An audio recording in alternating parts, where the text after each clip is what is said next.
وہ بچوں کو قرآن پڑھاتی تھی، جس کی فاطمہ بی بی اس کی امی کو تنخواہ دیتی تھی۔ اس کے علاوہ محلے کے بچوں کے والدین بھی اسے کچھ نہ کچھ دیتے رہتے۔ اگر اسے روح کے وجود سے کوئی فائدہ نہ ہوتا تو تنظیم اسے کب کا اس کے گھر سے نکال چکی ہوتی۔ آخر ان کے شوہر کے دھوکے سے تو یہ اولاد تھی۔ ان کے شوہر نے 2 شادیاں کی تھیں۔ پہلی شادی تنظیم سے، جن میں سے ان کی 3 بیٹیاں تھیں۔ بیٹا نہ ہونے کی صورت میں انہوں نے دوسری شادی کر لی، لیکن تنظیم سے چھپ کر۔ جب تنظیم کو یہ بات پتہ چلی تو بہت دیر ہو چکی تھی۔ بیٹا تو انہیں دوسری بیوی سے بھی نہ ہوا، بس ایک انچاہا وجود روح دنیا میں آ گئی۔ وہ معصوم سی لڑکی، ہر کسی سے پیار کرنے والی، لیکن یہاں سے کوئی پیار نہیں کرتا تھا سوائے فاطمہ بی بی کے۔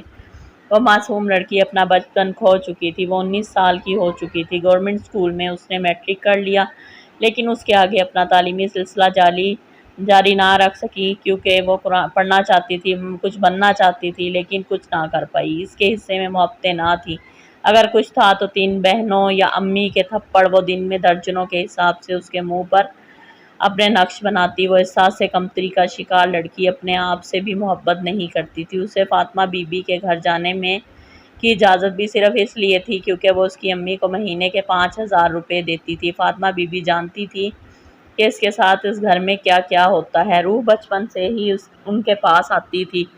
وہ انہیں پیاری سی لڑکی بہت 7 سال کا بچہ جو اپنے کپڑے بھی خود نہیں بدل سکتا تھا۔ روح نے اپنے چھوٹے چھوٹے ہاتھوں میں جھاڑو اٹھا لیا اور اسے ساتھ بیٹھا کر کھانے کی اجازت نہ تھی۔ جو بچتا ہے وہی کھانے کو ملتا۔ وہ روتی نہ تھی، اسے ان سب چیزوں کی عادت ہو چکی تھی۔ اسے آواز نکالنے کی اجازت نہ تھی، وہ بھی انسان تھی، اسے بھی غصہ آتا، لیکن اسے جب غصہ آتا ہے وہ اپنے آپ پر نکالتی تھی۔ امی کے چھوٹے سے کمرے میں بس ایک ہی بیڈ تھا، اسے زمین پر سونے کی جگہ میسر تھی۔ اسے یہ پتہ نہ تھا کہ یہ چٹائی کب سے اس کے پاس ہے، لیکن وہ جب سے سو رہی تھی اسے یہی پھٹی پرانی چٹائی دی گئی تھی۔ میٹرک تک اسکول جاتی رہی، جو اسی کے محلے میں ایک گورنمنٹ اسکول تھا۔ یہ فاطمہ بی بی کی ہی مہربانی تھی جو اس کی امی کی منتیں کر کے اسکول میں داخل کروا دیا۔ وہ پڑھائی میں بہت اچھی تھی۔ فاطمہ بی بی کا کہنا تھا کہ اگر وہ ایسی پڑھتی رہی تو کچھ بن سکتی ہے۔ 15 سال کی عمر میں جب اس نے میٹرک پاس کر لیا تو امی نے کہہ دیا کہ اب گھر کے کام کاج سیکھے گی۔ وہ کیا سیکھتی، اسے جب سب کچھ آتا تھا۔ بچپن سے ہی وہ سب کچھ کر لیتی تھی، مگر اسے کسی کے سامنے بولنے کی اجازت نہ تھی۔ غلطی سے ان کے گھر میں کوئی مہمان یا کوئی رشتہ دار آتا تو یہی سوچتا کہ شاید یہ بچی گونگی ہے۔ اس کی سب سے چھوٹی بہن ماریا بھی اس سے 6 سال بڑی تھی۔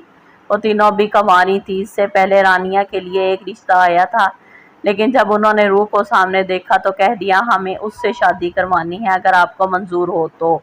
جس کے بعد روح بیچاری کے جسم پر نہ جانے کتنے ہی زخم تھے۔ امی بات بات پر اسے مارنے لگتی، کہتی تو جو ان کے سامنے آئی اسی لیے میری بچی کا رشتہ ٹوٹ گیا۔ وہ روتی تڑپتی، لیکن کون سنتا تھا اس کی۔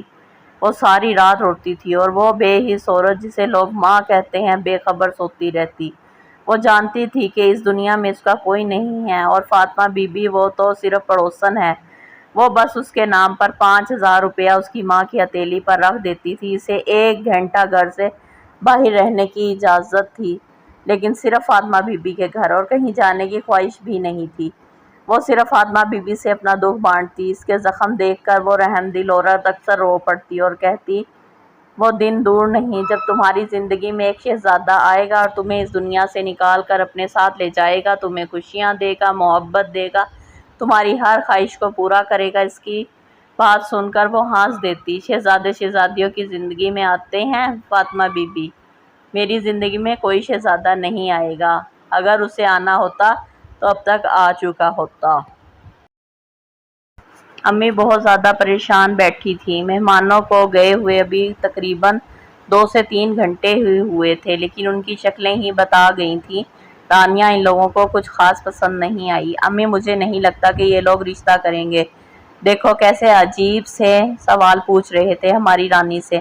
ماریا نے بات شروع کی۔ ٹیبل پر کھانے پینے کی چیزیں بکھری ہوئی تھی، اچھی خاصی مہنگی ترین دعوت کی گئی تھی۔ ثانیہ کو تو خرچے کا سوچ سوچ کر ہول اٹھ رہے تھے۔ ارے پریشان مت ہو، مجھے تو لگتا ہے یہ رشتہ ہو جائے گا، اب میری رانی ہے،